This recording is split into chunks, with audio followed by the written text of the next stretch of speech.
feature.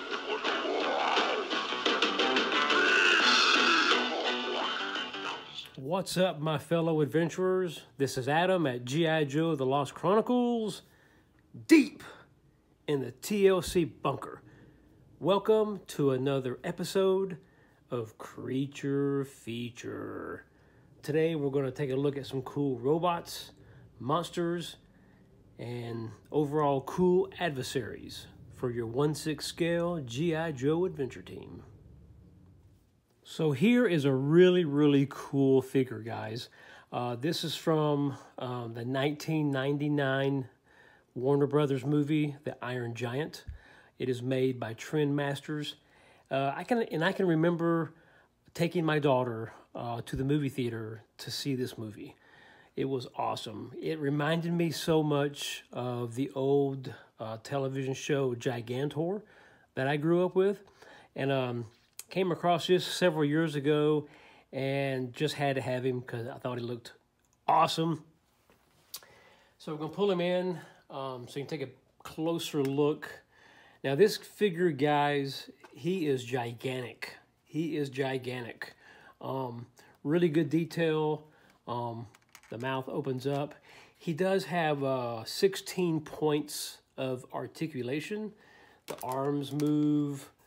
They move at the elbow. The hands are articulated. He does twist at the waist. The legs do kick out and back. They bend at the knee. And the feet are also articulated. But just a really cool figure. I'm sure you guys have probably seen this guy before. And I gotta say, this I actually bought off eBay, and I want to say I gave like $100 for this figure. It was expensive, probably one of the more expensive figures that I've paid for, but I had to have him just for the scale. He's such an awesome, imposing figure. He could be a good guy, he could be a bad guy. You know, you could have a mad scientist, you know, who's developed this, terrorizing robot. Really cool.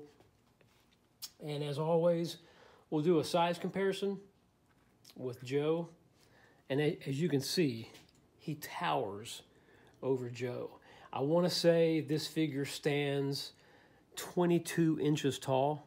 So massive, really cool. If you guys get an opportunity to grab one of these Iron Giants, do so. So here's kind of a cool robot. He, to me, he's a little cheesy, but he looks like something from the 50s or early 60s. I did pick this guy up at an antique mall. He was at a box, but I thought he was really cool. He could be anything you want him to be. Like I said, he could be a robot from outer space. He could be created by a mad scientist. Really cool. As you can see, he does have sound effects. I think at one time he would roll, but he doesn't roll now. There are wheels on the bottom of the feet, so I think he did move at one time, but he doesn't now. Like I said, he does have special effects. But he's kind of cool. Very limited articulation, but I just thought he was kind of cool. I love robots, and to me it looks almost like a Japanese animation. Maybe something you would have seen in a Japanese cartoon at one time. But I think it's pretty cool. Again, I kind of like the scale of him.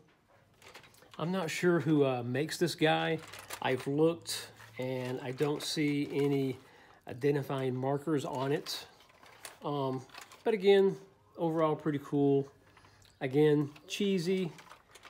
Like I said, the articulation is very limited. His arms move back and forth.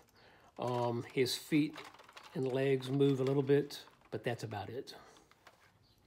And I'll set Joe next to him. So he does tower over Joe. Again, could be a good guy, could be a bad guy, but this show is about monsters and adversaries for your G.I. Joe team. So he's a bad guy. Here is another Todd McFarlane figure. He's really creepy.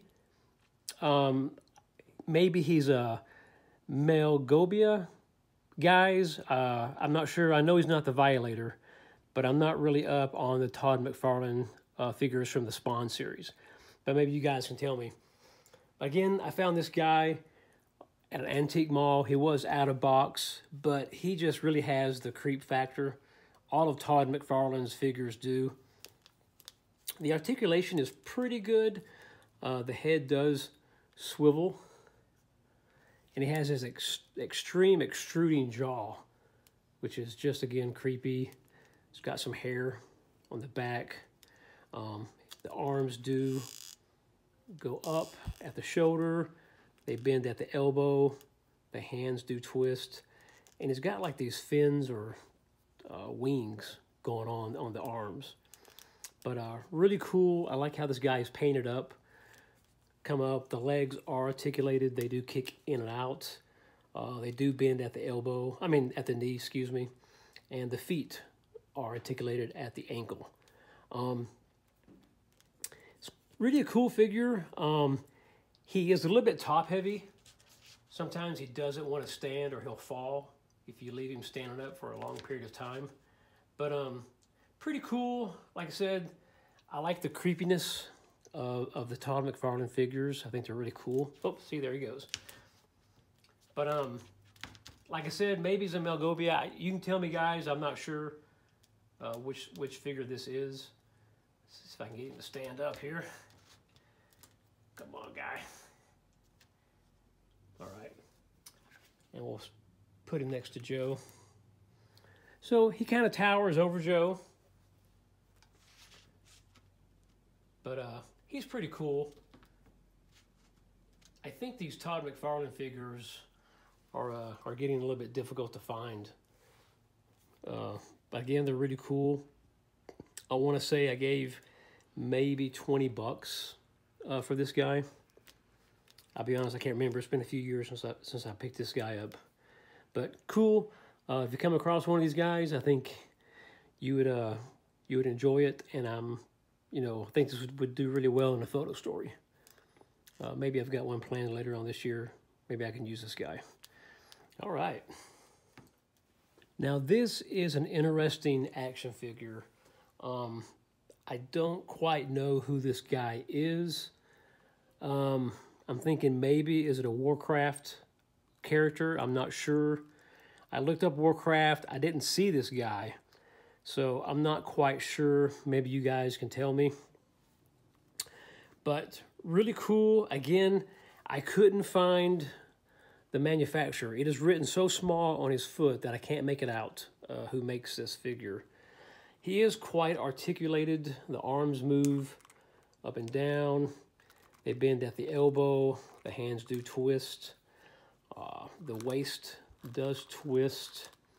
But he's really just very, very creepy looking, guys. What do you think? Maybe you can tell me who he is. I thought he was pretty cool. Again, got him at an antique mall. He was just sitting on a shelf. And for this guy, I think I gave $10 for this guy. Again, I'm not sure who he is, but just got a really cool overall creepy factor going on with this guy. Like him. He's covered in blood, so obviously he's badass. But I'm going to set him here. Now, he's not very tall. I'm going to put Joe next to him. So this guy actually stands probably about 10.5 inches tall. But it is a very, very heavy figure. It's very reminiscent of the Todd McFarlane figures. And maybe Todd McFarlane made this. I'm not sure. But maybe you guys can tell me in the comments. So on to the next. Now here's a figure you guys probably recognize. This is Stephan Wolf from the Justice League motion picture. Saw this guy out loose, again, at an antique mall. And thought he was cool. Had to get him. I want to say I gave like $8 for this guy. But I thought he was pretty cool. His helmet does come off. The head is articulated. This is a pretty well articulated figure. The arms do swing out at the shoulder. They move back and forth. It does bend at the elbow. The wrist and hands do twist. The legs do swing out, move back and forth. It does bend at the knee. But really a cool figure. I've tried to figure out how I want to use this guy in a photo story. I'll come up with something. But I thought he had just an overall coolness factor about him. And tell me, guys, what you think. I think it's pretty cool. It's pretty intimidating looking. We'll set him there. And we'll put Joe next to him. So he does stand quite a bit taller than Joe. With the helmet, I want to say this guy is about 14 inches tall. But really cool. Like I said, got a cool bad guy vibe with this figure. So I had to get him. Maybe if you guys pick him up, I think you'd enjoy him. All right, guys. That's it for this episode of Creature Feature. Until next time, live free and rock hard.